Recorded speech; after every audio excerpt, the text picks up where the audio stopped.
somos a Gonew, né? Obrigado, André Ricardi, por favor, o pessoal comentando ali. Obrigado, Igor, Masters, conselheiros certificados em inovação. Muito bacana, nós somos a comunidade Gonew. Impressionante, né? A nossa galera, como a gente se ajuda, né? Como a gente constrói relações, constrói saberes de forma coletiva. E eu fico muito lisonjeado, né? De poder estar aqui com vocês aprendendo, né? Daqui a pouquinho já vamos conectar aqui, não vamos ter nem, como eu sempre digo nos nossos programas, sem mais delongas, vamos realmente para aquilo que interessa. Mas só para apresentar um pouquinho aqui, né, e abrir alas, daqui a pouquinho o Sérgio, nosso queridíssimo Senior Advisor aí da Gonew, vai estar tocando essa dinâmica aqui, e eu vou ter o privilégio, hoje estou um pouco de folga aqui, né, Sérgio? Mas vou ter o privilégio de acompanhar e estar aqui. Eu só queria fazer essa abertura para você, principalmente que não nos conhece, né? Meu nome é Anderson Godes, eu sou o autor de um livro chamado Governança e Nova Economia, né? Esse livro, escrito em 2017, lançado no começo de 2018, ele se tornou a comunidade Gonew, e hoje nós temos, espantosamente, 21 mil pessoas dentro dessa comunidade, atingimos esse ano. E essas 21 mil pessoas buscam o quê? Estudar profundamente, né, as conexões, as contradições, perdão, de conectar o mundo, né? Velocidade empresarial, controle, tecnologia ética, inovação, regulação, tudo isso são matizes, né, desse tema governança que nós estudamos, exploramos, tensionamos, temos há 3 anos, com muita profundidade, levá-lo à pauta no país, com muito orgulho e com muito respeito também, né, todas as matizes que se levantam, né? Nosso país é realmente muito estigmatizado por nem sempre fazer os negócios de uma maneira correta. Quando a gente une a perspectiva toda de inovação, uma série de paradoxos se apresentam, ou, como diria o Netflix, né, dilemas, né? E a gente endereça isso há 3 anos. O primeiro capítulo do meu livro, escrito em 2017, apontava o que eu tinha chamado na época de os 10 fatores de pressão da nova economia na governança. Hoje nós somos mais de 500 pessoas que já passaram pelos programas da Gonew, né? Nós temos 2 programas, um Master em Governança e Nova Economia e o C2I, que é o primeiro programa de certificação para conselheiros de inovação do país, um sucesso tremendo. E temos uma super novidade, daqui a pouquinho a gente vai estar falando aqui, né, sobre o C2I. Temos também novidades muito legais sobre esse tema de hoje aqui, Novo Poder, que é uma coisa que a gente endereça, né? Quem nos acompanha, quem está conosco, quem já passou pelos programas sabe que é um tema até que se reflete aí nas nossas canecas, né? Quem lembra aí da governança acionável, conectada e extensível, né? Os conceitos aí do ACE, que vem lá de Teams and Hands, do livro Novo Poder. Nós levantamos essa bandeira já há bastante tempo, porque acreditamos nessa governança jovial em todas as suas matizes, como eu já contei, né? Enfim, nós temos aqui hoje 2 dos conselheiros de inovação certificados também, que é o Sérgio e o Francisco Milagres, a nossa professora do Master, né? A queridíssima Madeleine Lacsko, que vai estar daqui a pouquinho aqui com vocês também. Só que eu queria dizer que a Gonew, ela não é só essa edtech, né? Cada vez mais tech, inclusive. A gente está desenvolvendo aplicações muito interessantes para impactar a sociedade empresarial brasileira, principalmente pequenas, médias empresas, startups, scale-ups, ou seja, essas empresas que naturalmente precisam de tomar decisões e, ao mesmo tempo, de buscar uma simplicidade dos aspectos de governança e um repertório de inovação para a tomada de decisão da alta gestão.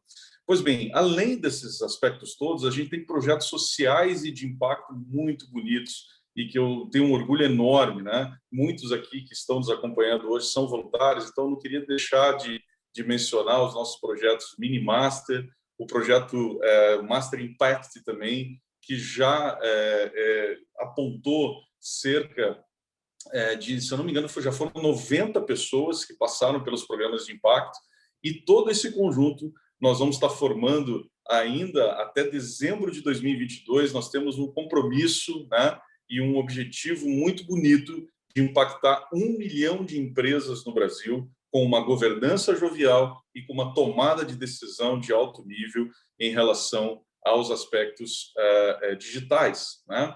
E é um repertório bastante rico, mas também de bastante carência quando você aborda empresas, principalmente aí, que faturam 1 bi e que não necessariamente precisam daquela governança toda e também não necessariamente precisam e têm à disposição um repertório para tomar melhores decisões digitais. É isso que nós fazemos. E fazemos isso através dos programas de impacto, fazemos isso também através do nosso Clubhouse, né? E que ele tem uma dobradinha com o Spotify. Então, todo dia, 7h45 da manhã, estamos ao vivo. Entra lá, @gonew.co. A gente tem um perfil que nós fazemos um trabalho de curadoria muito legal, muito bacana, e colocamos sempre à disposição o nosso day asset, né? O ativo do dia para você estar bem informado sobre essas questões que visam impactar o mundo. Pois bem, a gente tem, eu não quero me alongar aqui, a gente tem convidados muito legais, já estão entrando por aqui. Nós temos o Paul, nós temos o Salim, né? Um dos fundadores da Singularity University. Nós temos os queridos, a querida Madeleine, nós temos... Nossa, hoje está riquíssimo, então nós temos 1 hora aqui para nos deliciarmos, mas eu não queria deixar de apontar uma coisa muito legal, uma novidade muito bacana, né? Nosso querido Salim passa a ser um professor do C2I também, da primeira certificação para conselheiros de inovação do país. Então, uma salva de palmas aí, se pudéssemos agora, por favor, para essa coisa muito legal. E as turmas que passaram terão também aula com ele, né? Então, olha só que bacana. A gente tem esse espírito aqui de lifelong learning, né? E vamos nessa, né? Tá muito legal isso. Temos mais novidades, né? Daqui a pouquinho aí, que o nosso querido Sérgio Alexandre também vai estar falando. Falei demais, Sérgio? Falei demais? Então tá bom, Sim. querido. Desculpa te atrapalhar. Já passou aqui do tempo de que foi previsto aqui. Então vai lá. Assume aí, querido, e eu vou atrapalhando aqui se eu puder, ou ajudando também. Um grande abraço a todos vocês. Bem-vindos aí aos nossos queridos convidados. Vamos lá, Masters. Pessoal, muito bom dia. Acho que vocês receberam aí pelo chat essa questão de português e inglês, tem o canal aí para escolher, então fiquem à vontade aí de escolher os canais, tem uma tradução ali simultânea no canal em português, né? E a gente vai trocar esse canal aqui, que é o principal, para o inglês, que é onde vão estar aí os nossos 2 convidados, né? O Paul e o Salim daqui a pouquinho, né? Só para vocês terem uma dinâmica aí do dia, né? A gente vai conduzir inicialmente um bate-papo com o Paul, daqui a uns 20 minutinhos ali pela nossa estratégia aqui de evento, a gente vai colocar o Salim e a gente vai terminar com os 2 ali por volta de 9h30, né? Vamos alguma coisa perto disso, né? Mas, gente, vamos lá, vou fazer se vocês já tiverem tido tempo aí de fazer a mudança do canal, já vou trocar para o outro lado aqui. Guys, thank you for coming, Milagres, Madá, and Paul. Paul, I think you are here in the video, Paul. Are you with us? Great. Yes, can you hear me? Yes, perfect. I don't know if you understood everything that we discussed in Portuguese right now, but we are just telling for everybody that we are here to discuss the new power, and we have the 2 channels in Portuguese and in English for everybody to understand what we are doing here. And translation was very helpful in English. Yes, of course. Until we have an artificial intelligence or a machine learning side of our brain to do it for us, I think we need to do it. But let's try to see how long we'll have this kind of thing. But again, good morning, community. It's Gonew communities. It's a pleasure for me to stay here with these guys. And just to start, I'd like to have a kind of a small and quick presentation for you, Madeleine. Please, could you please set up for us here some small words to start our morning with our invitees? Oi, bom dia, todo mundo. I could speak English, but I won't, because today I don't want to be Carmen Miranda. I want to be an intelligent person. Perfect. Vou em português, gente. Pode? Bora. Liberou, Pode. então. Bom dia aí para todo mundo. Prazer enorme estar com todos vocês aqui. Paul, bom dia para você. Anderson, apresentação maravilhosa. Eu estava aqui achando que o Paul não tinha conectado, maluca com a Aline atrás dele, e ele já estava conectado e eu não. Que beleza. Mas, enfim, hoje nós vamos falar aí do novo poder, dessa realidade do mundo digital em que a gente vive, que tem sido o grande desafio dos nossos dias, né? Ter passado por essa experiência tão mágica de ser uma geração que atravessa uma transformação histórica. A gente tinha uma sociedade analógica, a gente foi criado para resolver todos os nossos problemas de forma analógica. Nós atravessamos uma sociedade que convivia com as duas coisas, sendo que podia escolher em que mundo queria estar. E hoje isso não existe mais. Hoje a gente não tem escolha da não convivência na sociedade digital. Então, é disso que nós estamos falando aqui, desse novo mundo que nós estamos começando a desbravar, que trouxe inúmeros benefícios para a gente, né? Vocês vejam na pandemia, fora o homeschooling, que assim, gente, homeschooling eu acho uma maldição, eu acho que é uma coisa que não é de Deus, mas fora isso, o resto, a gente está aqui em contato, está evoluindo, está trabalhando, porque nós temos a tecnologia, mas ela trouxe também seus efeitos colaterais, como tudo e todos na vida, né? É isso então, aí. nós estamos aqui para falar de como é que nós vamos atravessar, né, Sérgio? É isso aí, Madá. Paul, I know that you understand a little bit in Portuguese. Then I think you are so comfortable if Madá told us about the new challenge that we have today in our life. But Milagres, it's your turn just to say hello to Paul, and we need to start the conversation right now. Hi, everyone. Hi, Paul. Hi, Madeleine. Hi, Sergio Anderson. Good to be with all of familiar faces around here and with the attendees. It's a pleasure to be sharing this mission with all of you here to discuss the impact of the digital new society and how this is affecting our present, but also the future. I've been working with controls, governance, and cybersecurity is the beginning of my career, and I've been seeing the transformation from within the industry. So it is a pleasure to be here, bringing insights also in the governance and control aspects, but also in the aspects of startups and this quick economy that we are part of this. So very glad to be here. It's up to you, Sergio. Thank you, Francisco. And Paul, we have a kind of ritual here in the Gonew community. And it's your first time with us. And we have a first question for you related to the community. For example, in my case, I help people to be protagonists of digital transformation, for example. What about you, Paul? You help people too?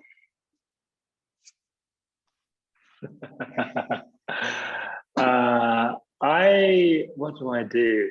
That's a very good question. I help people to build a better world. And that I do that in many different ways, sometimes by helping them to see things in a different way, to see an opportunity that they didn't realize was there. Sometimes it's by putting tools in their hands that they didn't have and giving them some new power, which is something that we will talk about soon. Sometimes it's through research and data. Sometimes it's, I'm a sort of advisor in most of my work. So I try and whisper in the right ears and make connections and build things. Perfect. After this question, Paul, it's time to say, who are you? Present yourself, please. And if you could add at your question, what does new power mean? I think it's important for us. So, I'm Paul Hilder, and I'm a global Brit. I've spent most of my career working internationally and globally. I am the CEO and founder currently of a company called Data Praxis. The core of our mission is basically data for good. And we do strategy, research, campaigns, various other things.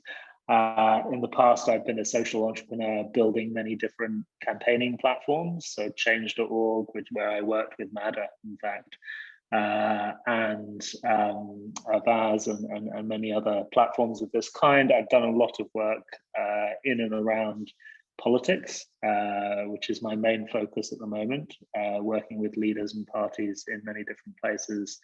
And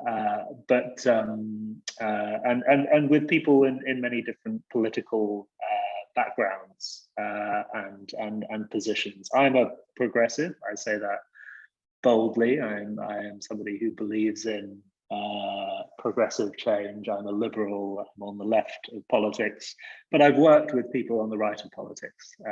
And I think that there are things for all of us to make connections around. So that's a little bit about me. And in a minute, I think we'll talk about the Great Hack, which some people may have seen, which was one of the adventures I've been on in my life. New power. So it's a little bit mysterious. I think the old way in which people thought about power was that this was something which a dictator or a king would hold, or a big company like the East India Company, which colonized India in colonial times for Britain, the colonization of Latin America. It's something which is held by a small number of people at the top. It is used over other people. It's something that most people have no control over. New power is something which I think has always been there as a different way of thinking about power, but has become increasingly important as we find ourselves living in this more networked age. And new power is a network. It is social power. It's power in relationships. We all live in this spider's web of relationships of power today. And that is something which is challenging to individual autonomy and identity, but it is also potentially hugely empowering, because we all have threads in this spider's web that we can pull on, and things that we can do together with each other. But there is also a way in which the web as a whole has its own power. And this is where the power of the social networks in Silicon Valley and of different kinds of social networks of influence starts to come into play. And that's a more complicated thing. Sometimes the society that we build together can become a monster that threatens our existence without us really realizing, and something that has its own imperatives. So it's complicated, this business of new power. It is both empowering and disempowering, and I think of it as a sea which you need to learn how to surf and swim in and sail across. Great. I think this is the point. Because of it, we are here discussing the new power, because we have something new, something that we need to put some paradigms outside of the context, and maybe we need to discuss something new. I don't know, Madame, Francisco, please help me if you'd like to jump in, please, Madame. Eu quero falar do documentário, que eu acho que todo mundo viu, né? Foi, para mim, eu falei em inglês agora, the Great Hack, for me, it was very important, because finally people saw I wasn't crazy, at least not the kind of crazy they thought, because I am a little bit, but not in that way they thought. I was right about it. And so the documentary was something to open the eyes of people. It's not your area, it's your first documentary, but it became like historical. And it started a new generation of documentaries on the same issue. How did you come up with the idea? And I wanted to talk about Cambridge Analytica, that people here in Brazil still think it's a political marketing company, but it comes from warfare. That's a much more powerful thing than just political marketing. The two worlds are together now. Yeah. And Paul, it's impossible to talk with you without mentioning the big hack. the great hack. As Mada said, I think it's so interesting for us because Cambridge Analytica is something that we didn't know about it until the facts, until the documentary. And just to put a little one more information in your answer for me, what about the big tech's repercussion about it? Because the China repercussion about it, because I think this big techs, China, this kind of thing today, it's so interesting to understand their point of views in these facts and in this new world. It's up to you, Paul. Yeah. So, look, I'm somebody who has spent most of my life trying to harness the internet and networks for the purposes of empowerment and democracy. And then when I saw how it was starting to be used and in some ways have more negative impacts, in my view, or more manipulative, disempowering impacts while pretending to be empowering, it felt very personal to me. I closely followed the election of Trump. I closely followed the Brexit campaign. A friend of mine, a member of parliament, was killed on the streets of Britain as a result of disinformation and the heightening of polarization. And at the same time, I knew people who were leading campaigners for Brexit. I was in business with one of them. So I saw these things from the inside as well as the outside. And my view was there were authentic roots to the successes of the Trump campaign and the Brexit campaign in the UK, in the frustration with the status quo, the desire for change. But also I could see, as somebody who has worked in internet campaigning a lot of my life, I could see that there were high levels of professional, sophisticated manipulation going on through the internet. And then I heard about this company. This was before Brexit or Trump won. I heard about this company called Cambridge Analytica, who were rooted in Britain, my own country, and in a tradition of psychological warfare, which actually has its roots in the manipulations of colonialism. And I started investigating them. And it was a journey down the rabbit hole. I found there were many other people, some of whom appear in the Netflix film, The Great Hack, some of whom don't, who were on that journey, and we communicated with each other together.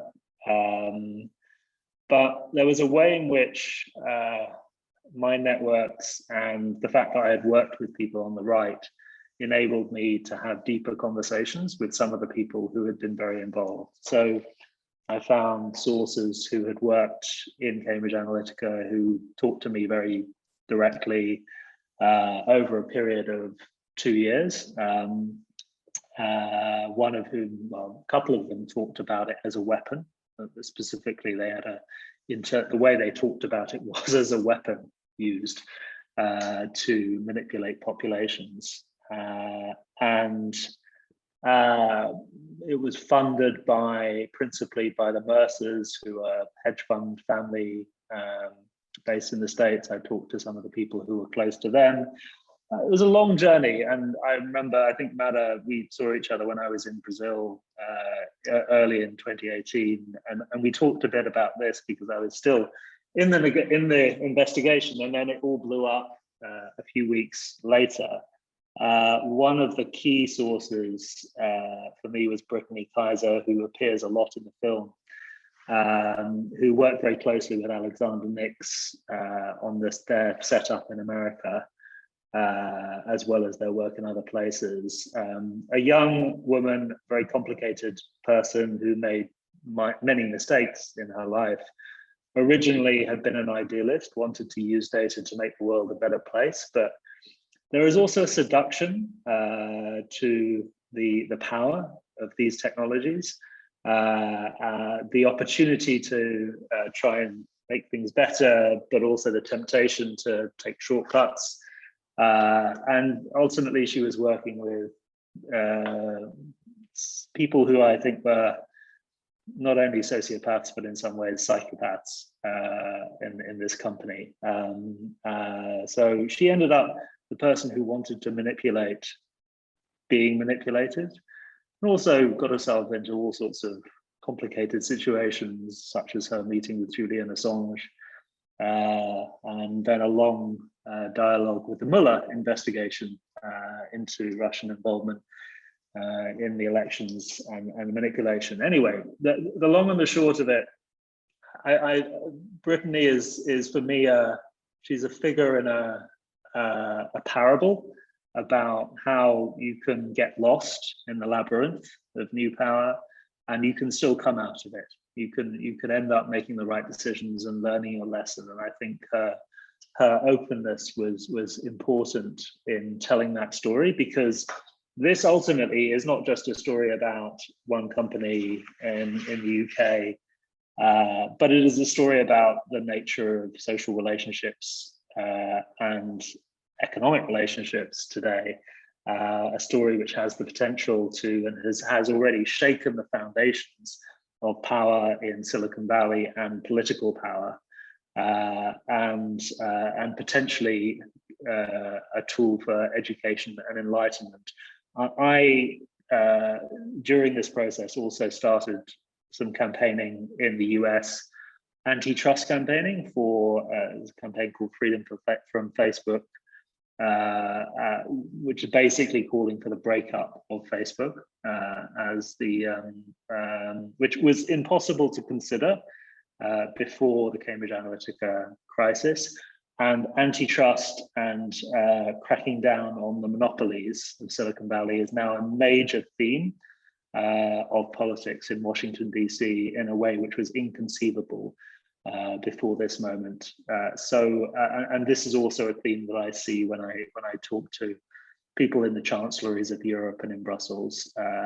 So there is a moment, there's a legitimacy crisis right now for big tech, and we have seen a whole series of events which vividly bring to life the threat to democracy and civil society and functioning markets, which is presented by these out of control machines, which are now intermediating most of our social interactions. And this is going to be a huge conversation for us in the next 10, 15 years. And my view is, we have built things in a certain way, and we can build them in a better way, but it's going to take a big conversation, a lot of arguments, and a lot of power in order to get to a better place. Yeah, perfect. Can I make a question? It seems to me that the more technology we have, the more important human values become. Throughout all this process, I pay attention to two things because of my religion, and Paul does because he's a good person. And it's, I'm not, but I ask Jesus for forgiveness every half an hour, and I think it's okay. And oh yeah, and I look at the moral compass of the person, where this moral compass is, and the concept of redemption. That's not letting things go as we do in Brazil. Let's pretend that it didn't happen. No, it's not. It's redemption. It's different. How do you see those two human values, moral compass and redemption, in this digital world we're living in?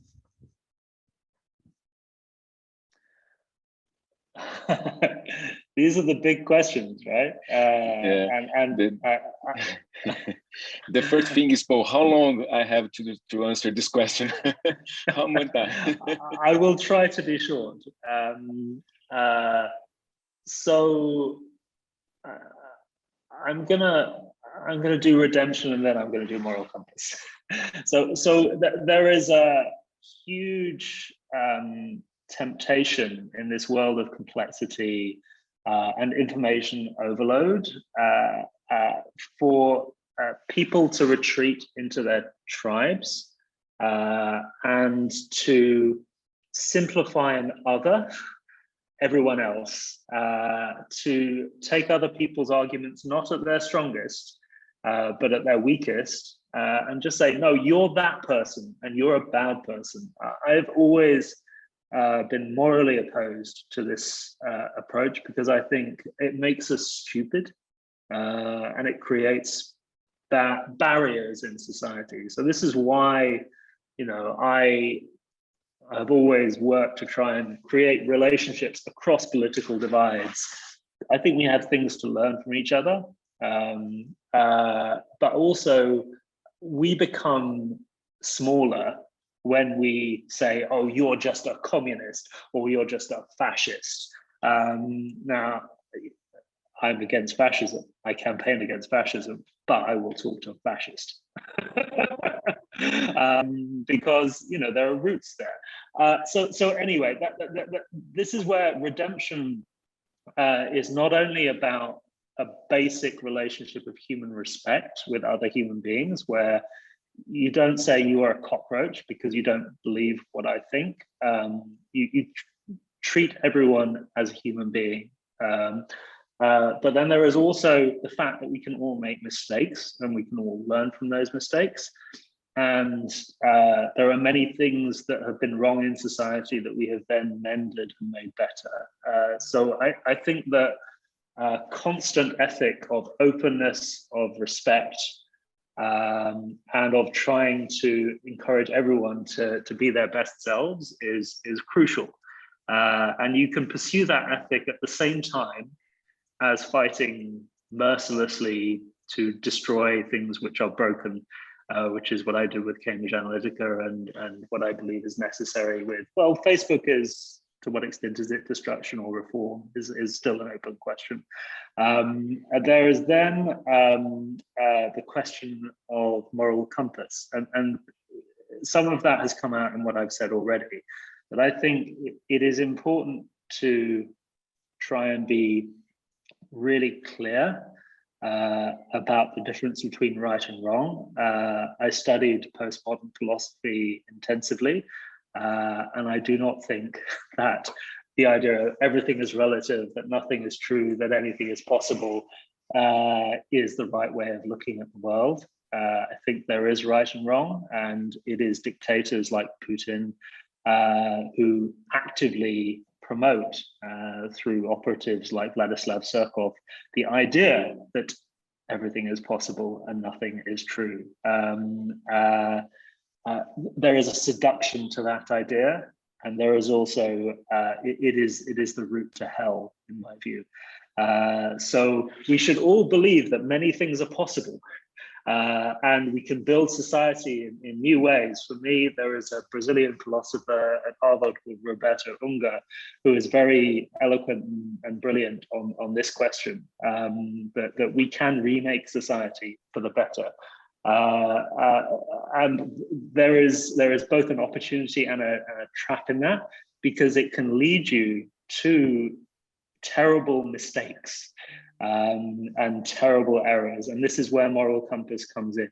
And the most fundamental aspect of moral compass for me is about trying to think about the good of others, both in a very practical, relational way. I will not do to you something that I would not want done to myself, but also what is going to be right in society for others, including those who have little power.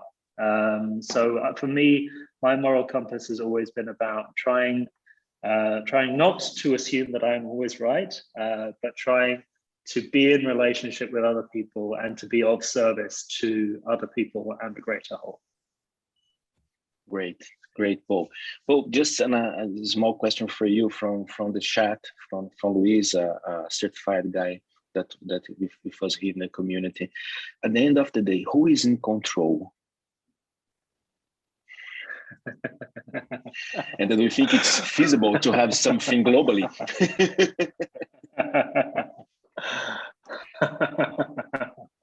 Look, I think that ultimately no one individual is in control. There are plenty of people. It feels so tempting, the idea to say, oh, whether it's Joe Biden or Donald Trump or Jair Bolsonaro or Viktor Orban in Hungary or Boris Johnson in the UK or Putin, let's have somebody who's in control. The reality is every individual has feet of clay. They all have flaws, whether they're on your side of the political divide or not. And they all have blind spots. You put the whole of the power, Mark Zuckerberg, great example, right? You put all the power in one person's hands, they are going to miss things, they are going to make mistakes. And this is why I believe in democracy. I am an old-fashioned but very technologically informed Democrat. I think that participatory democracy, in which there are strong leaders with clear ideas, but also always the ability to challenge and argue and contest things, is the only way in which we get things right in the future. Because the reality is that control is a myth. Control is always dependent on the consent of millions or billions of other people participating in the system that you think you control. Yeah, perfect. Well, we have Salim with us. Salim just jumping in this conversation. Hello, Salim, how are you? Fabulous. I was just agreeing violently with the comments that Paul was making. So I'm happy to be here. Perfect. It's a pleasure for us. It's a pleasure for us. Yeah. And Salim, just to jump in at this conversation that you just heard a little bit. Well, we are talking about new power at the end of the day, and how can we manage the situation of this new power? Because, look, we have today digital, crypto money, we have micro powers, we have big techs, we have human surrender, we have ethical moral, we have exponential organizations at the end of the day. How can you, at the end of the day, you see this new world? And what for you new power means when you look at this scenario and say, wow, it's a new scenario, and how can I manage the situation? What's new power for you means, Salim? Just to start, that's a quick question. It's I think it's just some hours to answer this question, but in quick words, what does new power mean for you? Well, I think for me, I think there's two pieces. I think number one, the game has changed. I think there's a very metaphysical transition that I think the world is going through. I think the next 20 years will dictate the next 500 years. We're in one of those inflection points. I was in a debate with Peter Diamandis and arguing about, are we in a simulation or not? And he argued we must be in a simulation because life is just too damn interesting for us not to be. So that was a very interesting perspective.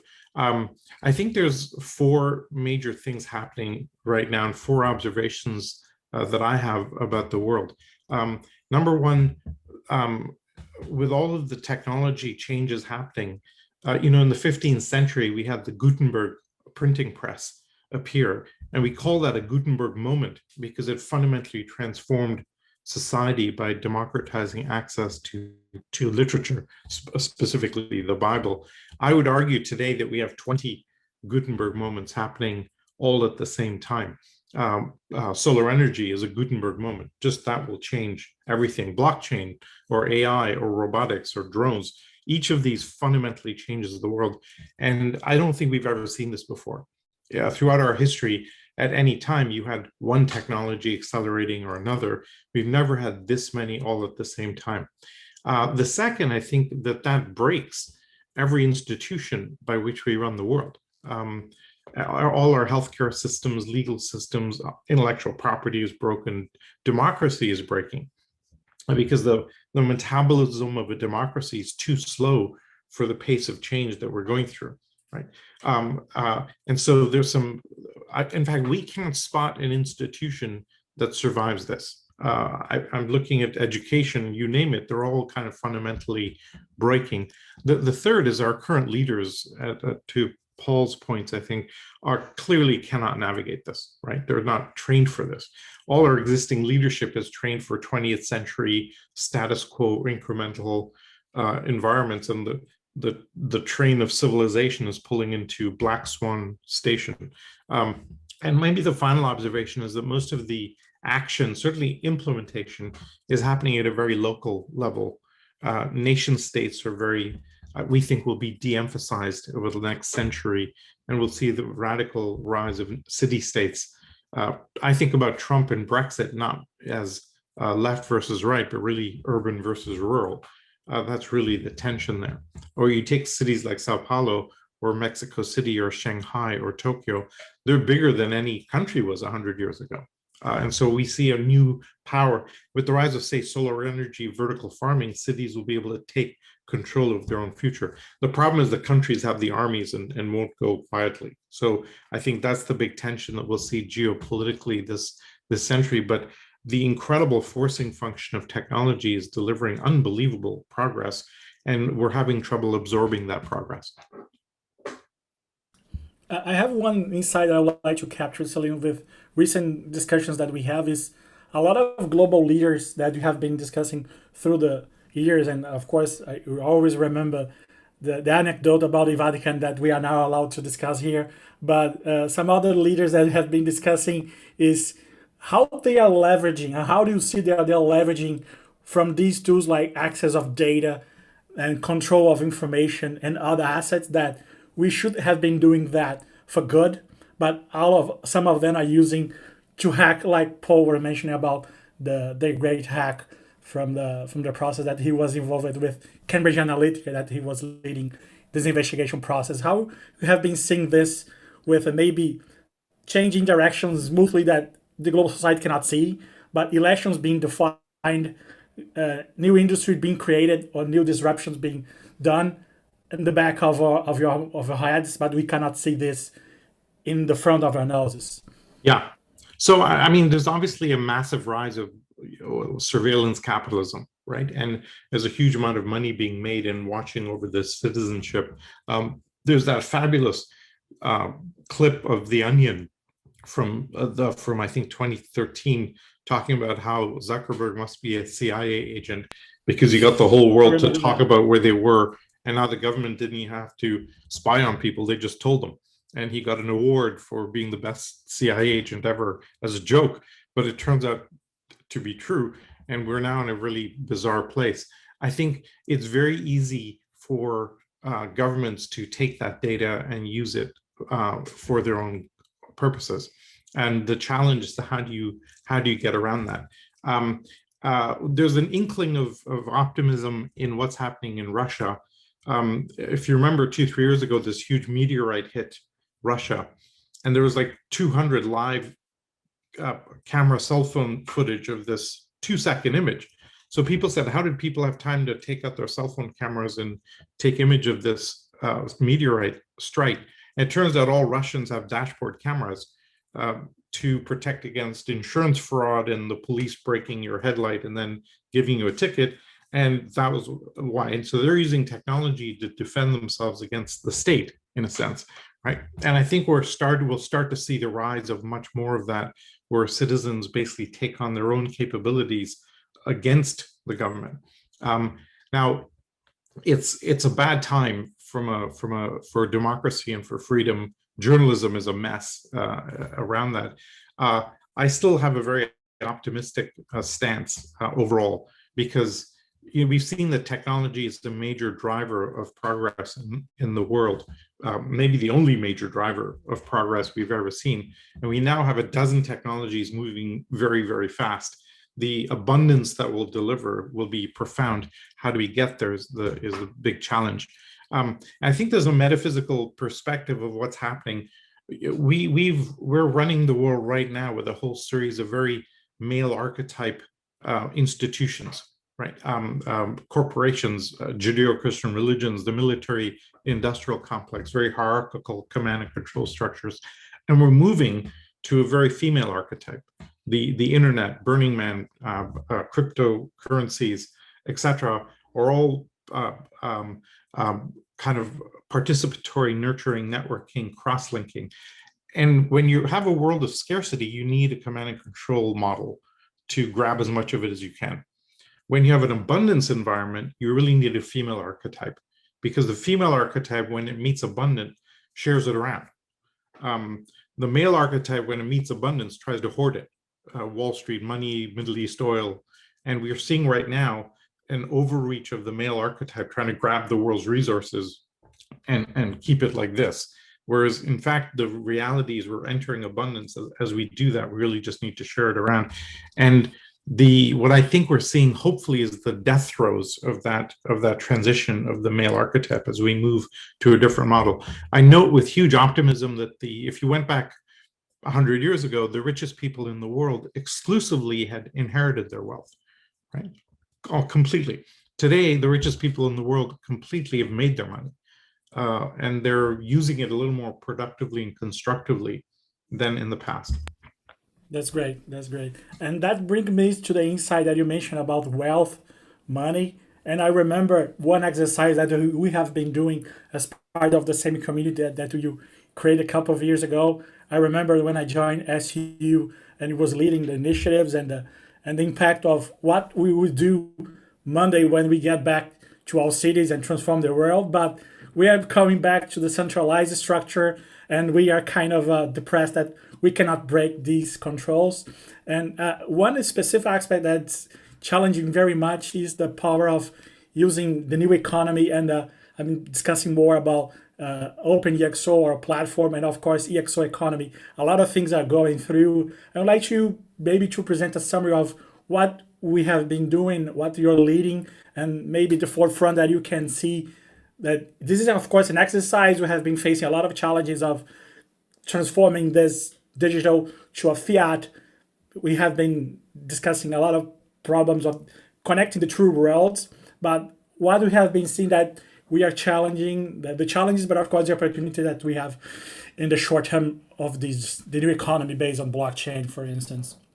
Well, I think what we've realized, and I wrote this book called The Exponential Organizations, focused on how new companies are organizing in a completely different way that we've never seen before, right, over the last decade or so. And so the book documents that. What we've been doing since then is solving what I think is the underbelly of civilization's problem, which is I call it the immune system response. When if you see this in big companies, if you try anything disruptive, the antibodies attack you and resist change, right? And every big company in the world struggles with innovation for this reason, because companies are architected for efficiency and for predictability, and the world is entering a totally disruptive innovation stage. And so all the characteristics that made it successful don't work in the future, but the company resists change. We see that also in the public sector, where the existing policy is the immune system. And bankers are fighting Bitcoin and taxers are fighting Uber. What we've built is a set of tools and process frameworks to break that immune system response. And we started with big companies, created a 10-week process that we piloted with Procter & Gamble. We've now done it 30 times with HP, Visa, Black & Decker in Brazil with Coteminas and a few other companies, and we've solved that problem. Then we set up a nonprofit to do the same thing in the public sector, and it's called the Fast Track Institute out of Miami. It takes 16 weeks, but it works, and we've run it several times. And we're now working on a sprint to transform the immune system in institutions.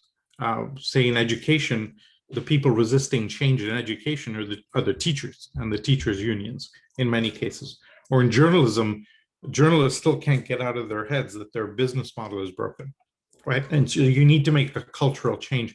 And what we've learned how to do, we think, is in the same way that Tony Robbins makes a state change in a person and changes subconscious state. We've learned how to do that at the organizational level or at the institutional level. And we think those will be vital tools to then embrace new ideas. And we have a community now of almost 8,000 consultants around the world that are practiced in these methodologies, and we're applying that. So that's essentially our ecosystem. My conclusion was, if we don't solve that immune system problem and our resistance to new ideas, it doesn't matter what technologies do.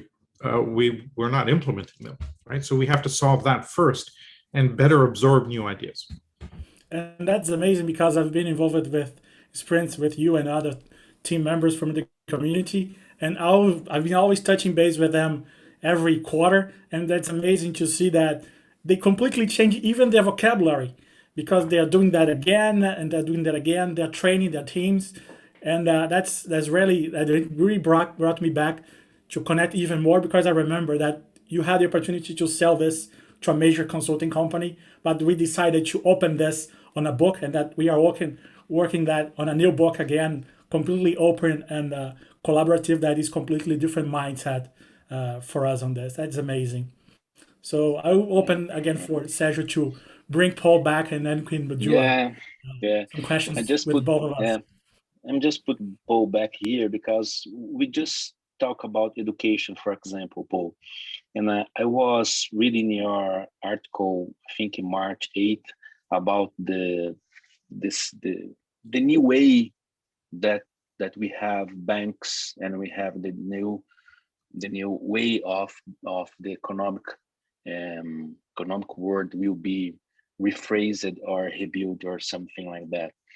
And in your article, you mentioned about some things related to the new world, the new banking system, for example, the digital bankings, and at the end of the day, we need to have a new education to use this new way of manage the finances around the world. Can you make a kind of link between we need to rebuild our education to rebuild our finance around the world too, or doesn't make sense to rebuild these two things at the same time?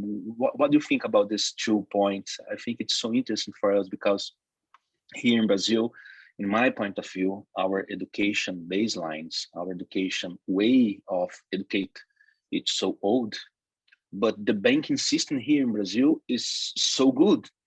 Then for me, it's a kind of a paradigm, because we have very good banks, very good services here, but we don't have the population, the citizens prepared for it.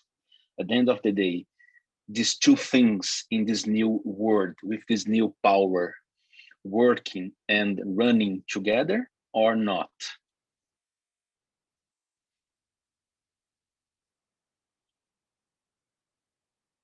Paul, please. Well, Paul is freezing for me. Well, yeah, no, yes. I'm here. I think you were talking about an article which I don't think I wrote. I'm not sure if that's something Salim wrote. Yes. But this might be a question more for Salim initially, and then I'm happy to weigh in with some thoughts on it. But Salim, do you recognize these ideas? Well, I yes. think the question around the at one level, our banking system in Brazil is very advanced, but our ability to do education is very slow, right? Yeah. And I would call this we talk about immune systems a lot, and it's bad in the private sector, right? It's much worse in the public sector. God help you if you're trying to update academia. Because the teachers unions go crazy, the regulators go crazy, the textbook publishers go crazy. Our model of a university has not changed in 450 years. Yeah. If your iPhone was 450 years old, you'd be very upset with it. Can you bring that example? Can you bring that example from SU when some folks from a major university visit? We had this was actually the instigator for me to write the book. We were building Singularity University, and it was very early. And we had a visit from the leading business school in the world. Okay, the dean was coming through for a business conference, and he said, "Could we have a meeting?" So I said, "Sure." And he shows up and he puts 5 newspapers with big articles circled. And he said, "This is about $2 million of PR. I'm the best business school in the world, and I can't buy an article in a newspaper. What are you doing?" So we tried to describe the model, etc. And halfway through, he finally said, "Look, how big is your team?" And we looked around the table and there was 5 of us. And I said, well, that's it. There's 5 of us. And in his mind broke. Like literally, that was it. 5 minutes later, he said, can we go outside and play Frisbee? And he was gone. He was playing Frisbee for the next 2 hours outside. And I was struck by that. And I asked him, are you okay? He said, I don't know how you do this. My personal staff in my office is 12 people. How do you build a university with 5 people? Now, it wasn't like we were doing anything magical, but we're using Google Docs for everything. This guy was in charge of the website and sponsors. She was in charge of curriculum and this, like any startup, right? And I realized that something fundamentally had changed, and the old generation just can't get it. It's like talking to any banker about Bitcoin. They just kind of go apoplectic, right? And there's some law that says you have to be below 25 years old to program the blockchain. I don't know where that's written, but so there's a fundamentally, and if you go back, let's say 1,000 years, the lives that one generation led were exactly the same as the next generation, and exactly the same. And the elder generation could teach the next wisdom, insights, watch out for that. If you hear that noise, run, etc. Think about how different our lives are from our parents, right? Fundamentally different. The kids are, that our children have even the gap is getting bigger, right? I think of any child less than 12 years old is not even human. They're like a whole other species of digital native that is operating in a totally different way than even the 20-year-olds or the 30-year-olds. And so we cannot teach them in the way that we taught them before. We have to basically set a value system and say, it's up to you. And I think the work that we have to do is get the 70-year-olds out of the way. And let me jump in and agree with Salim in some ways, and add a couple of countervailing notes as well. So I think what I like about what Salim is describing is the sense that we need a solution equal to the scale of the challenge. We need exponential change, and applying to that not only that ambition, but also aspects of inventive rigor and efficiency and social and emotional intelligence, which are often missing in these processes. There used to be a cult of disruption in Silicon Valley, in the Harvard Business Review, various other places. I think it's overplayed, this cult, and it is a cult. If you're thinking just about disruption, you always think as you see a lot of this in McKinsey and the consultancies. We just in the UK threw 20 billion sterling, which is a lot more in raise, at a test and trace system against coronavirus, which fell completely flat on its face. All of the contact tracing stuff, run by consultants, business consultants. The thing that worked was the immunization program, which was run by the National Health Service, which has enormous inefficiencies, but it has a set of social relations which are actually incredibly valuable. So there's the area where I think Salim is right to say that there are immune responses in institutions which can totally destroy change programs, and change programs are essential. And at the same time, sometimes the question is, how do you find the piece of the immune response which actually becomes productive? What are the things in the culture or the institutions or the relations, the social relations, the network of informal power in an institution which are precious and which you need to build on and which you need to give new form in a new framework? So that for me is the art of this stuff. It's, I've had these conversations. A friend of mine was a founder of DeepMind, which is the leading artificial intelligence lab in Google, who worked intensively in organizational change work with the National Health Service in the UK. And it was a fascinating process to see him navigating that, bringing the cutting edge new artificial intelligence technology that will enable you to predict when somebody is going to come down with a disease before the doctors can predict it, as a decision support system, digitizing everything, but then but doing it in a way which worked with the social relations and the strengths of the institution. So that for me is the future. Yeah. By the way, I do agree with that. I think the one wonderful thing that the pandemic has resulted in is that people understand the need for government, right? They really see it for the first time. And I'm here in the US, and it's, it's a cluster mess of people going, we never need government anymore, et cetera, et cetera. Well, yeah, you really do. For when pandemics hit, for when major issues happen, major climate crises. And we're going to, in an era that's becoming more and more volatile, you need the cushion and the shock absorber the government can provide even more. So I completely agree with you. I do have a counterpoint that government itself can do things in a very different way going forward. I think I think one of the most profound outcomes of the blockchain, because you can decentralize authentication, I think we'll be able to automate almost all government, because almost all government function is ratifying, yes, you have the driver's license, yes, you have the fishing permit, yes, you have the building, yes, you own that land title. And we can essentially automate a lot of that and let government focus more on policy and data analysis, and then automate the execution of it. Right? I did a talk I was asked to do a talk at the Republican National Leadership Conference in the US a few years ago. And they said, what would your talk be about? And I crafted a title, which was, how would you drop the cost of government 10 times within 10 years, which you could do. But at one point they have said, wait a minute, that would mean we have to embrace technology, and we're Republican, we can't do that. And so that was the end of that discussion. But definitely the opportunity to leverage new ideas is profound, and we should take advantage of it. Guys, thank you very much. We are both of them. The time we are we have the other talk. Guys, I need to finalize. I'm so sorry. I think it's the chat is so good. I just ask you a last question to finalize. We are here with lots of certified of innovation and governance students in an open community.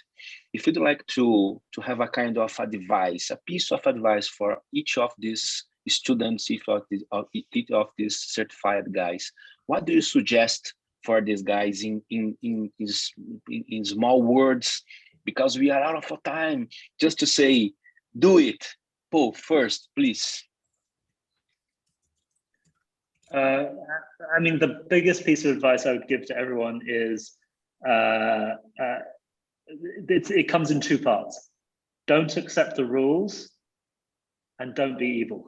Like, really don't be evil. Because if you don't accept the rules, but you understand that you really need to not be evil and to do things for other people, then think that the possibilities are endless. Okay, perfect. Salim. I would have people recognize that when you come across new ideas or new technology, in the old days, we have a brain that has an amygdala. It's a danger scanning mechanism. When you see something new or unknown, it triggers the amygdala and you freak out. This is why all the news is negative, because it triggers the amygdala and grabs attention. This is why Fox News does very well. If you watch Fox News, you're going to die this week, right? We call CNN the crisis news network for the same reason. But in reality, new things aren't necessarily negative. And I think I would give people a suggestion that when you see something new, relate to it as potential, not as danger. Like, for example, the first response when people see autonomous cars is, oh my God, the car might kill somebody, ban the car, right? Because people don't like to be killed by robots. We'd much rather be killed by drunk people, which is what is happening today. And so there's an initial knee-jerk response to new ideas, new technologies that people have for a freak-out session over. So that would be one. And the second is recognize that the technology is delivering abundance. By the end of this decade, we will have an abundance of solar energy and clean water, healthcare, education, basically online and free in the next 10 years. That will profoundly shift the world in a positive direction. We just need to embrace it, not resist it. Perfect. Guys, thank you very, very much for your time, for the conversation. I think we need some hours to finalize this discussion. Because of it, we have the new power course, the new power way of doing things here at Gonew. Milagres, Madame. Comment, Sergio. Sure. Comment. I remember experience of having hours with a social lubricant like wine with Salim for dozens of hours. So hopefully we can in the future be in person again with our sessions. And there is a session that's called Meaning of Life. That I remember sessions lasting 6 to 8 hours. So alcohol mandatory. Alcohol mandatory, perfect. Yes, yes. Thank you, folks. Thank you, Paul. Thank you, Madeleine. Thank you, Salim. Wonderful to be here. Great conversation. Thank you for having this conversation. It's very important. Okay, thank you guys. Thank you very much. And I will change to Portuguese right now because we stay more 30 minutes with some students in our open community to have a kind of debrief of this conversation with these guys. And again, Salim and Paul, thank you very much for your time. And I hope to see you guys in the new Power program in maybe 1 month or something like that. We need to discuss it. Okay, thank you very much. Thank you, Mada. Let's pick up to Português right now. Ufa, e aí, tudo bem, people? Daria mais umas 2 horas de papo fácil aqui, Mada, me desculpa, mas eu tive que, por causa do tempo deles, tá, Mada? Tive que dar um corte de 9h35. Eu falei, eu também não. Eu olhei aqui o reloginho. Não, tranquilo. Muito bom, muito bom. Vamos repercutir tá contigo aí, tá contigo, Anderson. Acho que tem ali um ponto importante para a gente jogar aqui para a comunidade agora, fazer um debriefzinho, né? Vamos fazer um debriefing em português aqui, sensacional, com quem quiser. Aliás, quem quiser levantar a mão aí, entrar, comentar da nossa rede, Masters em Governança e Nova Economia, Advisors.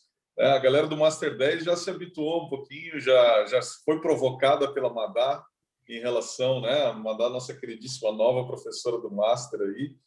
E junto, né, Madá, nós temos escrito e construído já há alguns meses um trabalho feito com muito carinho, né? Esse Master Novo Poder contigo, né? E com a vinda do Paul, né? Que você trouxe e as indicações que a gente tem discutido lá nesse novo programa e tal. Estamos lançando aí em primeira mão ainda para pré-lançando, né? Mas o fato é que como é importante, né?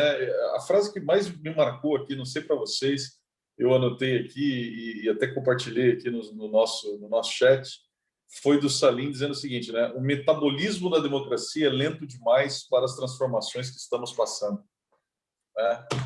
E aí eu lembrei de uma coisa que é a seguinte: e quando a referência voltar a ser, ou passar a ser a referência hegemônica, passar a ser um país mais fechado, por exemplo, com uma internet fechada, e aí? Quer dizer, a gente tinha o estereótipo do modelo americano, vencedor, aberto, capitalismo e tal, e coisa. E nós estamos claramente mudando essa regra, né? E não é um baita de um paradoxo ou de um dilema, como diria o Netflix? Olha, você sabe que eu fiquei pensando no que os dois falaram? Muito também dessa questão de você... Eu acho interessante como se relaciona tudo ao corpo humano, né? São os anticorpos, é isso, aquilo a gente volta para o que tem de mais humano. Mas a gente sempre teve uma noção de que poder é controle. Poder é estar no controle. Então, se você tem o poder na empresa, é porque você controla. Se você tem o poder institucional ou o poder de governo, é porque você controla. Nós estamos entrando numa era em que só vai conseguir se manter no poder quem tiver a plena noção de que ninguém tem o controle. Se a pessoa não souber exercer o poder sem a ilusão do controle, ela não se mantém mais, porque o controle não existe. Nunca existiu, mas a gente conseguia ter uma ilusão de controle, que não vai mais existir. Então, eu não sei se esses modelos ficam tão contrapostos, porque no modelo americano você tem uma ilusão de controle por meio das empresas e da sociedade que controla algo, e no modelo russo e no modelo chinês de governos que controlam pessoas. Será que isso se estabelece? Paradoxo, né? O Anderson, você viu a quantidade de mãozinha levantada que tem aí, pois cara? Acho que esse negócio não vai acabar antes do almoço, não, meu. Não, vamos lá. Eu acho que eu capturei a sequência aqui e primeiro Domingos, se eu não me engano. Vai lá, Domingos. Eu tô com uma super ruim na internet aqui hoje. Por isso que eu... Vai lá. Liguei. Bom, você capturou uma das duas frases do Salim que realmente foram diretos aqui no cérebro, penetraram profundamente. Quando ele fala que o metabolismo da democracia é muito longo, e se nós olharmos ao longo da história da humanidade, a democracia surgiu na Grécia para resolver um problema específico de uma cidade que olha as palavras, que todos os cidadãos se reuniam e debatiam a solução para determinado problema. Depois ela foi se transformando ao longo dos muitíssimos anos no modelo que chegou agora de representar o cidadão. E eu não vou entrar muito na forma como isso foi evoluindo, mas a democracia se transformou do seu conceito original. Mas, se nós voltarmos à sua origem, todos os cidadãos se sentavam numa praça lá e discutiam os problemas da cidade, e se nós pensarmos nas redes hiperconectadas, a democracia tem que mudar a sua forma e agilizar esse processo de decisão. Tá? Eu não sei, é um pensamento que eu estou vendo.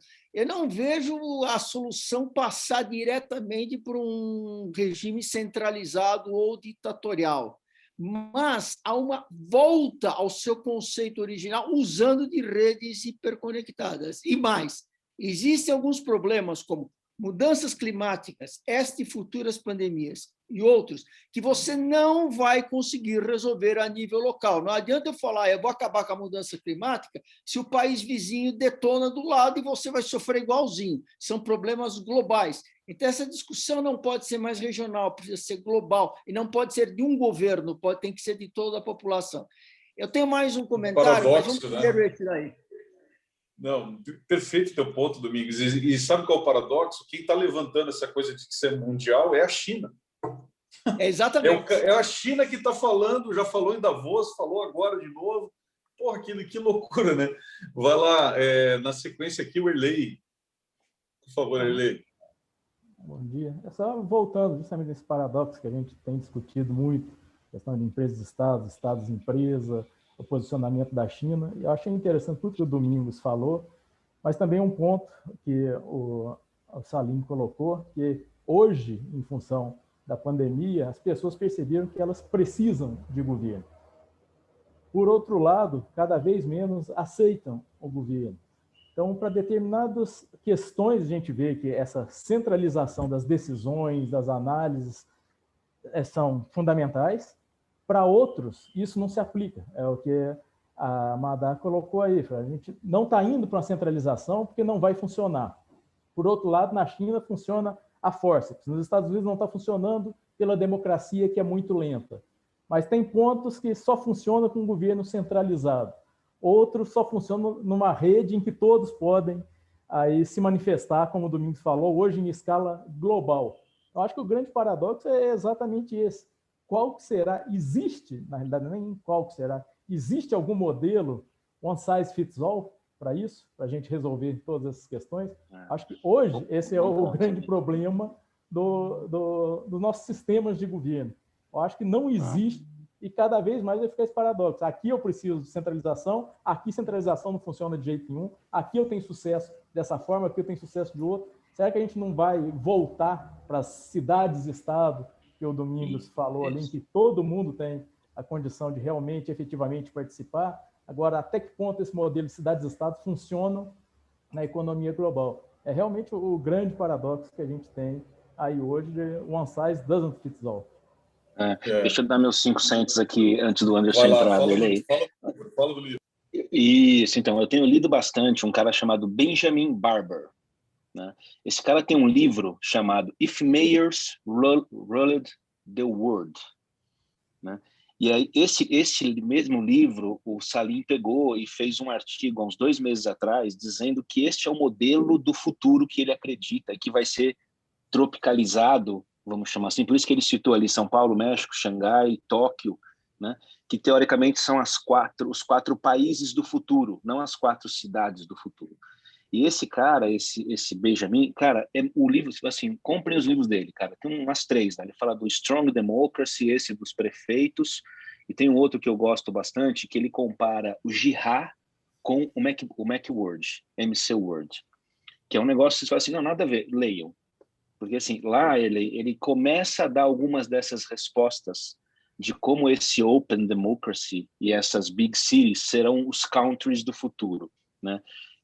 E tem os detalhes ali, vamos chamar assim, que, como a Madá colocou ali, que são meio que biológicos, é uma coisa meio de organismo vivo, sabe? Não é o que eu acho ou o que o ministério de não sei o que, cara, é o que as pessoas que estão aqui ao redor acham. Então, assim, é um bom desafio para vocês. Eu vou pegar aqui bonitinho, mando no chat depois o Legal, livro. Sérgio. Acho que vale a leitura, tá? Porque é bem interessante. Madá, se você quiser dar teus pontos e contrapontos, fica à vontade, tá? Eu vou puxando aqui as contribuições excepcionais aí. Elei, nosso queridíssimo conselheiro certificado, master e agora prof também, né? Tem nos ajudado muito aí. Domingos também, um arquiteto das nossas construções coletivas de saberes. Domingos, desculpa, vocês foram falando, eu não fui agradecendo aqui as contribuições, então muito obrigado, Arley, obrigado, Domingos, sensacional isso.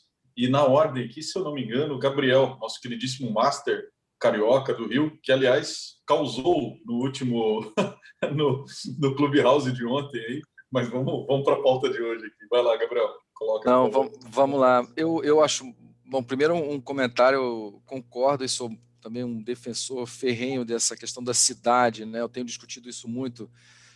Trabalho com mobilidade, trabalho com transição energética, enfim, e eu tenho escutado isso muito, né? A gente vive nas cidades, né? Então os problemas que a gente tem, problemas globais de aquecimento global, de fome, de coisa, mas a nossa vida, né? A vida da população é na cidade, né? Então é aqui que a gente tem os nossos problemas de mobilidade, de energia, de, enfim, acesso à alimentação, de transporte.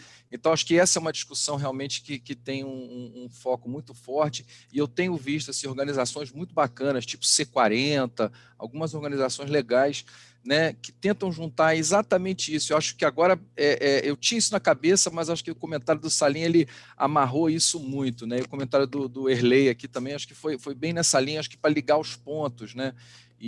Mas um ponto que eu queria levantar, que o Salim falou também, a questão de que os líderes não são treinados e eles não sabem navegar esse mundo.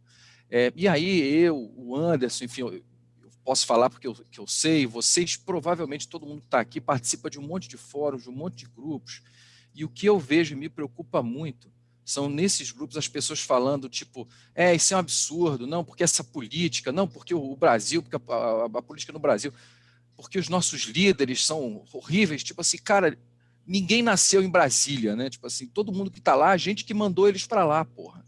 Então, assim, cara, nós somos os líderes, pô. Não tem essa de falar, não, porque os líderes no Brasil são ruins, somos nós que escolhemos, nós que colocamos eles, e nós somos os líderes nas empresas, nas comunidades, enfim, nos meios em que a gente vive.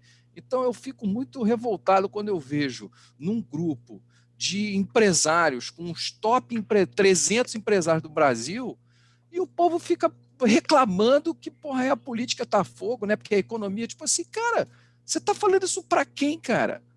Os nossos líderes têm que fazer alguma coisa. Cara, os líderes somos nós. E eu não vejo as pessoas tendo essa responsabilização. Nós temos que crescer, nós temos que virar adultos e assumir essa responsabilidade que nós temos, pô. E eu acho que, e por isso é que eu faço questão de participar desses eventos e acho, pô, espetacular, cara, assim, porque somos nós aqui que vamos resolver esse negócio, cara. Então, assim, porra, Anderson, parabéns pela sua iniciativa, cara, eu sou apoiador, assim, pô, desde sempre, e eu acho que é esse tipo de coisa mesmo que faz você, o Otávio, enfim, outras pessoas lá do nosso grupo que fazem esse tipo de coisa, cara, é fundamental, cara, mudar essa cabeça das pessoas de que, pô, são esses líderes, esses políticos, cara, somos nós que vamos fazer esse negócio, ninguém vai fazer pela gente. Você sabe, Gabriel, obrigado pela tua provocação, cara, obrigado. Obrigado pelo teu apoio desde sempre do Master. Já te passo, Madá. Só para citar uma coisa que é importante, a gente discutia, inclusive nas minhas aulas dessa semana do C2I, porque eu converso com muita gente, mas pouca gente tem o que muitos de nós temos aqui, Masters Advisors. Pega, por exemplo, o Pedro Chamuleira, que está aí, que fez o Master com a gente, querido Pedro. Pô, o cara é uma sumidade. Se eu citar aqui todo mundo que está aqui e que faz o programa, seja o Master, seja o C2I, eu acho que eu resumo bem quando eu digo o seguinte, cara, acho que eu vou escrever um novo livro, que é o que eu aprendo com os programas que a gente mesmo criou, entendeu? Porque assim, é sensacional essa rede, esse lifelong learning, só que tem um problema. A gente, para começar a se posicionar dessa forma, Gabriel, eu vejo o muro do ego das pessoas. Porque quem está aqui com a gente discutindo, quem está se provocando, são caras que entendem o lifelong learning, que entendem que é essa continuidade do pensar e de se reunir nisso que promove as mudanças, né? Então eu fico comovido e te agradeço por esse comentário aí, cara, e pelo teu apoio desde sempre aí, querido Master. Fala, Madá. Eu queria pegar nessa linha do que o Gabriel falou de assumir a responsabilidade, né? Porque tem uma coisa que é o seguinte também, Gabriel, só erra quem faz. Então, quando você não assume responsabilidade, você não tem que assumir erro.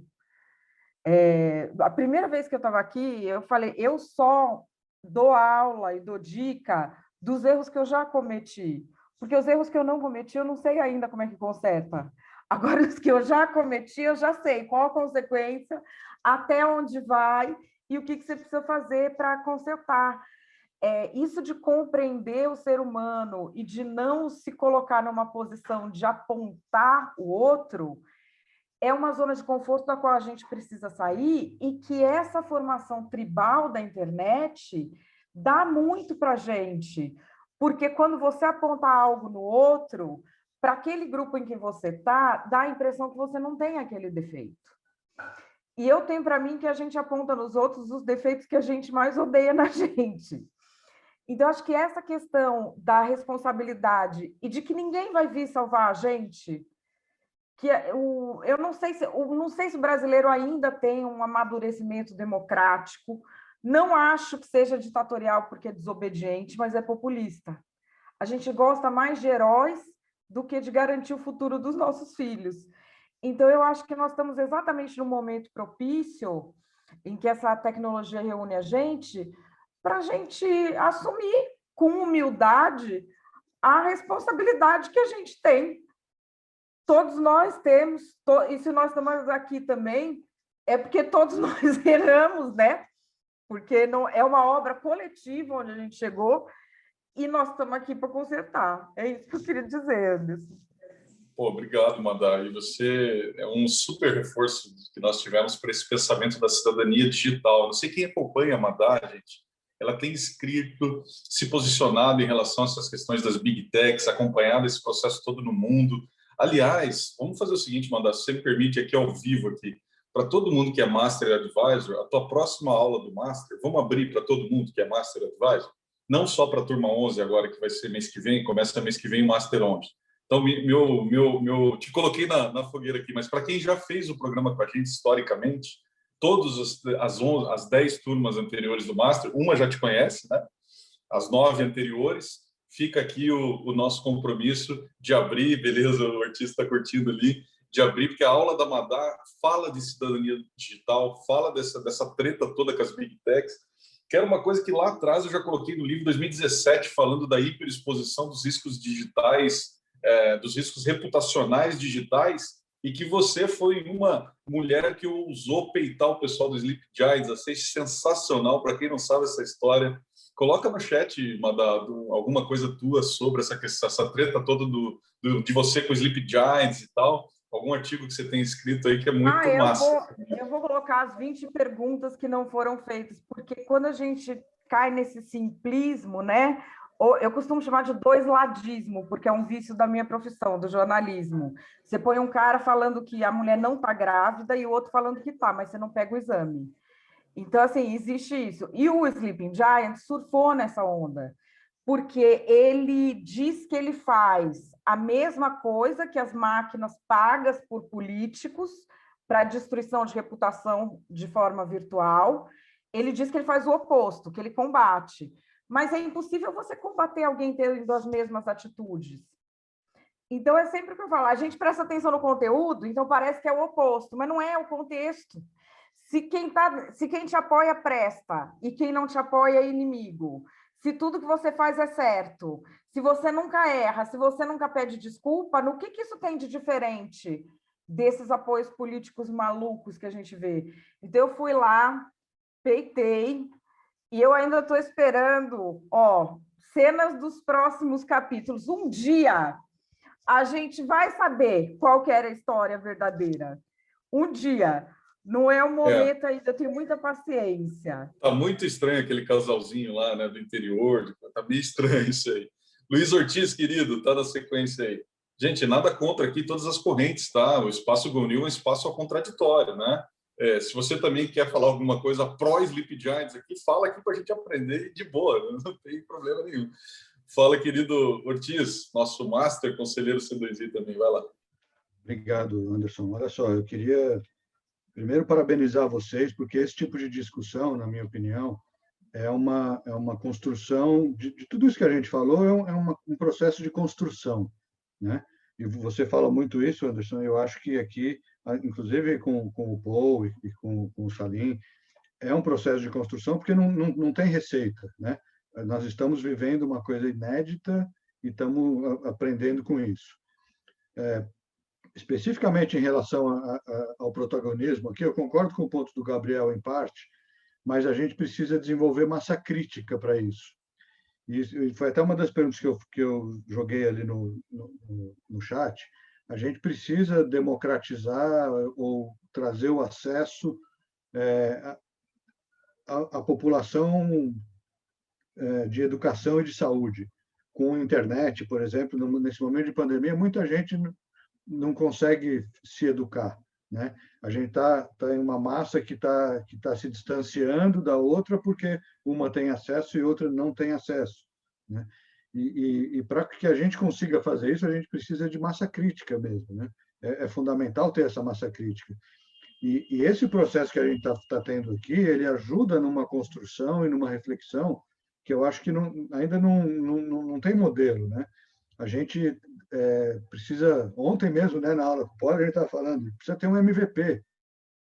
E os governos estão perdendo e estão esperneando, né, para reconquistar ou para evitar a perda, né, mas que eles também fazem uso. Por exemplo, aquele caso da NSA lá dos Estados Unidos espionando os cidadãos americanos, não era espionando gente de fora, né? Então a gente fala, a China faz isso pelo menos de forma aberta.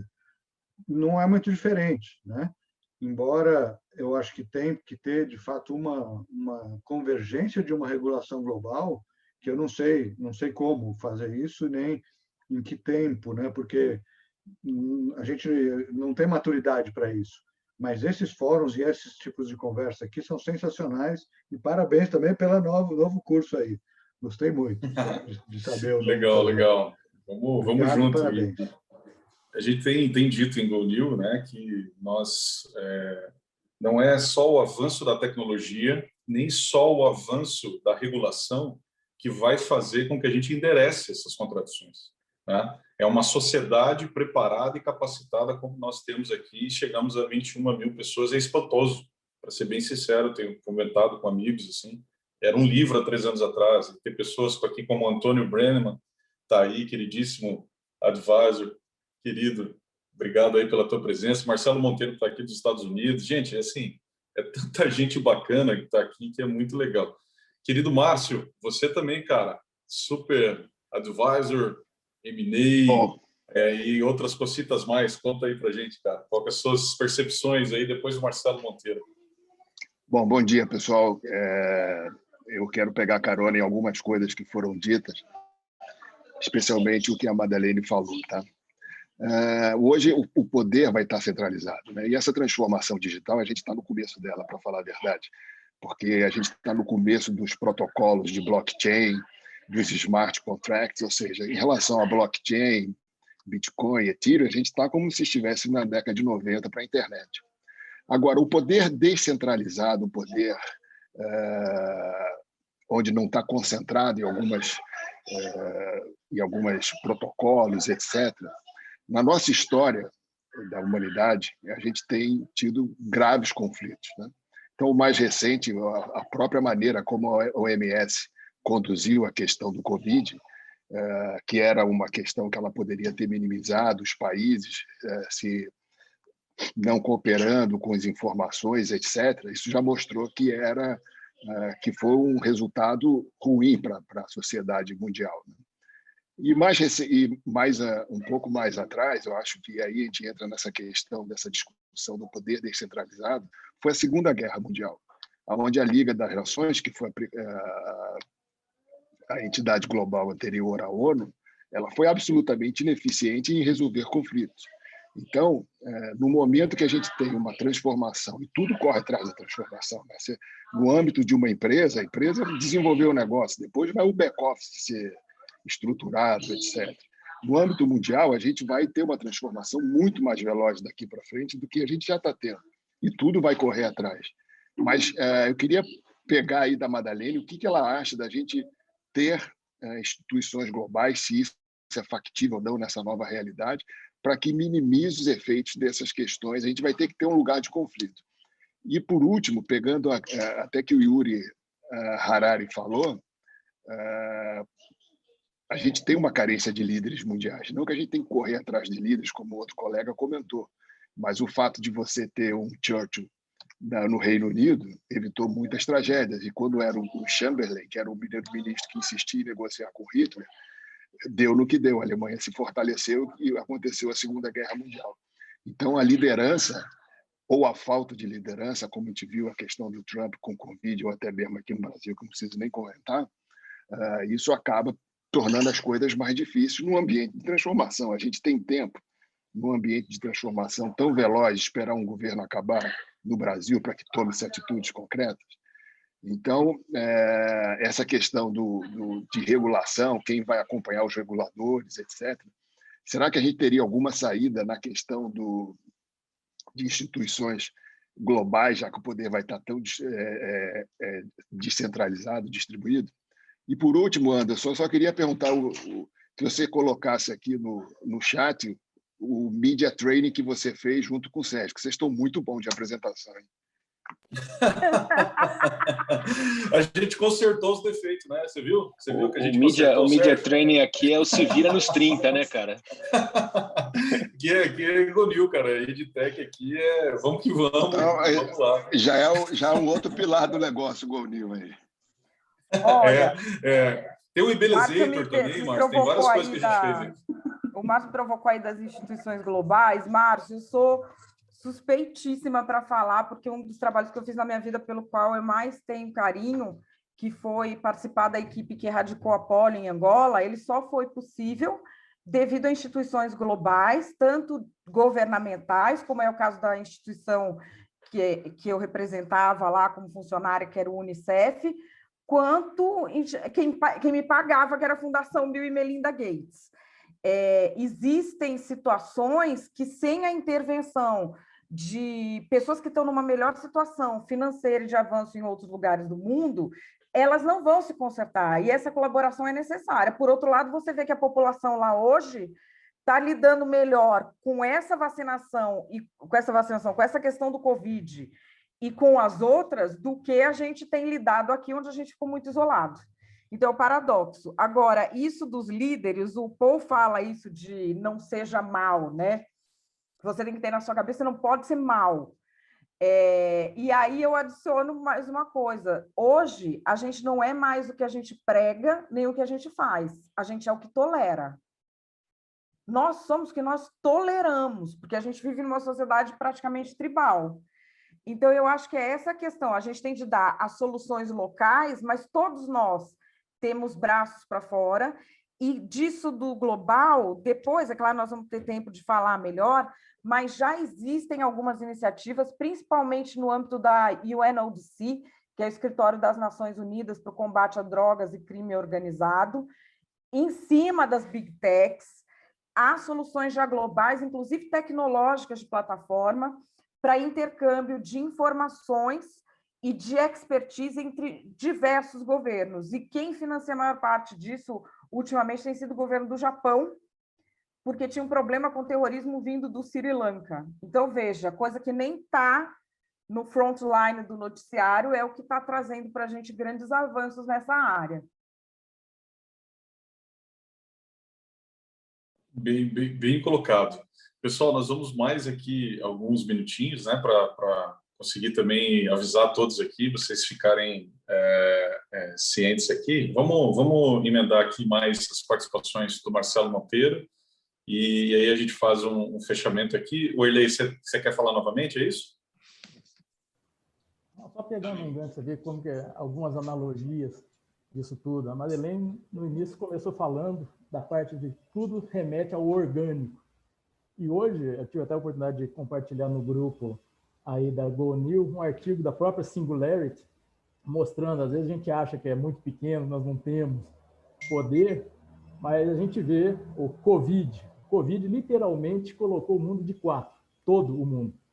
E esse artigo da Singularity, eles fazem uma provocação e tiveram a manha de fazer o cálculo, e não sei se vocês chegaram a ler, mas qual que seria o tamanho, o volume, se pegassem todos os vírus Covid hoje no mundo, considerando um nível de contaminação de 3 milhões de pessoas por dia, mas resolvesse concentrar isso tudo, qual que seria o volume disso? E, assim, surpreendentemente, pelos cálculos dele, esse volume dá em torno de 120 ml, é menos da metade de uma lata de Coca-Cola, ou seja, menos da metade de uma lata de Coca-Cola colocou o mundo inteiro de quatro. Isso, como analogia aí do orgânico, e porque o Gabriel colocou, a gente tem representação, sim, cada um de nós.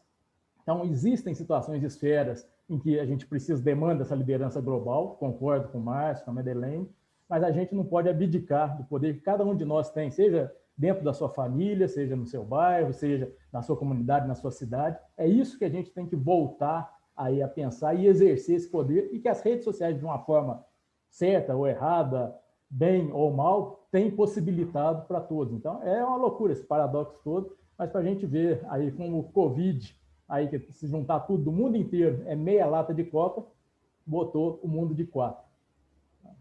Mas o líder certo, no momento certo, ajuda bastante, né, Zé? Sem dúvida. Você sabe que... atrapalha muito. Ou atrapalha muito. Ou atrapalha muito.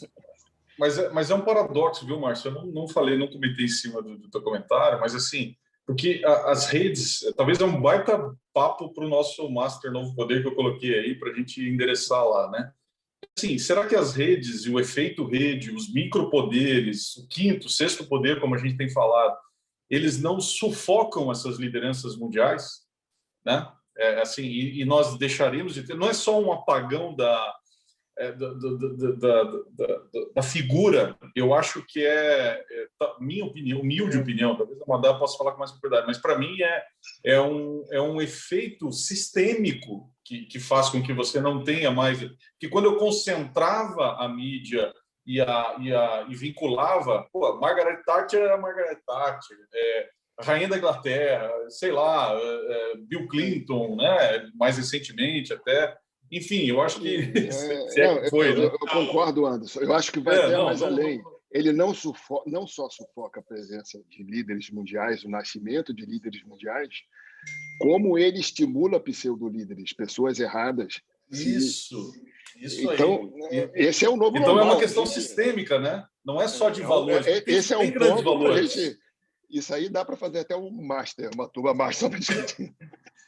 Dá para fazer até um Master Novo Poder. Opa! Tá pronto. Olha aí, vamos discutir isso aí. Querido Marcelo Monteiro, desculpa, eu falei de Bill Clinton, ele deu um pulo ali. Não foi um exemplo de grandes líderes, não é isso que eu quis dizer, perdão. Vai lá, Marcelo. Gente, parabéns de novo. Eu vou falar super rápido também, que eu estou em cima já de mais um evento começando. Eu pedi para atrasar um minuto só para, na verdade, deixar o elogio. Debate riquíssimo complementando, na verdade, com todas essas ações, eu sou 200% na mesma linha do ponto que o Gabriel colocou. Eu acho que esse assunto tem que vir para a mesa, sim, começar a discutir isso mais localmente. Não é fácil, e eu ia fazer esse comentário, como você colocou agora, qualquer novo líder que entrou para essa colocação de debate tem que entender que a realidade do mundo hoje é esta. Então, você tem mesmo líderes com poder de influência no mundo inteiro. Eu tenho escutado um podcast novo que saiu, por exemplo, do Barack Obama aqui, riquíssimo, falando... Ele abriu uma linha, mas assim, muito bacana, só para fazer um pouco do merchan da ideia, mas é ele num debate com Bruce Springsteen, falando de cultura, falando disso, de racismo, falando... Mas você vê a profundidade das colocações e esse é um exemplo típico. Você monta uma ação dessa e ela tem presença no mundo inteiro, ela tem cobertura. Então, qualquer novo líder tem que ter essa consciência de que ele está se comunicando com qualquer canto do planeta. Mas, de novo, não vou esticar muito. Eu tenho um painel que eu acompanho aqui só para dar essa mesma ideia do exemplo que o Gabriel colocou. Quem conhece bem Chris Evans, ou quem conhece o Capitão América, na verdade, né, de todos os filmes, o Chris é um cara super ativista aqui nos Estados Unidos. Ele montou um painel dele, ele montou um site dele que chama a Starting Point. Depois fica o link depois para conhecer, porque ele é neutro e ele abre debates riquíssimos, exatamente na linha do que o Gabriel colocou. Ele pega empresários, ele pega professores de university colleges, discutindo, na verdade, com parlamentares e senadores temas extremamente importantes. Então, ele põe o time aberto na fogueira para dizer qual é a sua posição nisso. Então, a linha do que entrou nesse debate tem que mudar. Acho que, não vou dizer que a Gonew monte o seu painel nessa história, mas a gente tem um poder de influência, você sabe muito bem disso, Anderson, você está criando um poder de influência riquíssimo. Vamos aproveitar esta fonte e vamos usufruir dela para esse caminho. Tá dada a mensagem de novo, gente. Super obrigado. Parabéns a todos ali. A gente se encontra no próximo. Obrigado, Marcelo. Obrigado. É isso aí. Vamos fechando. Lindas palavras, Marcelo, de incentivo, inclusive. Fico lisonjeado e acho que, como eu tenho dito há 3 anos, isso só tem sentido se a gente entender que é muito maior que uma pessoa ou um livro, né? Endereçar essas contradições. E, para quem lembra, eu falei isso no Master 1. Né? Quem está aqui do Master 1, lembra que eu falei isso. Quando terminou o Master, eu falei, só tem sentido se esse negócio for maior que uma pessoa ou um livro. Então, muito obrigado pelo engajamento de todos vocês. Madá, excepcional. Querido Sérgio, brilhante, né? Condução. A gente... dizem que é deepfake aí o que a gente fez e tal, né? Com o Sérgio, mas acho que não, acho que foi ele mesmo. Brincadeira, cara. Quem está acostumado aí com os nossos bullying. Um robozinho de AI que estava aqui, cara. Um robozinho de AI, não era eu, não. E aí, quem está de camiseta aqui também ganhou um pontinho na média lá do C2I, no programa de certificação de conselheiros. Eduardo Freire está aí, ganhou um pontinho. Deixa eu ver se tem mais alguém aí. Ah, não tem. Então, só o Eduardo Freire ganhou um pontinho na média no programa de certificação. Muito bom, queridos. Grande abraço a todos aí. A gente se vê mais à frente nos nossos eventos. Aguardem que tem novidades brilhantes da Gonew aí. A gente vai para cima desses temas aí com muita força. Grande abraço.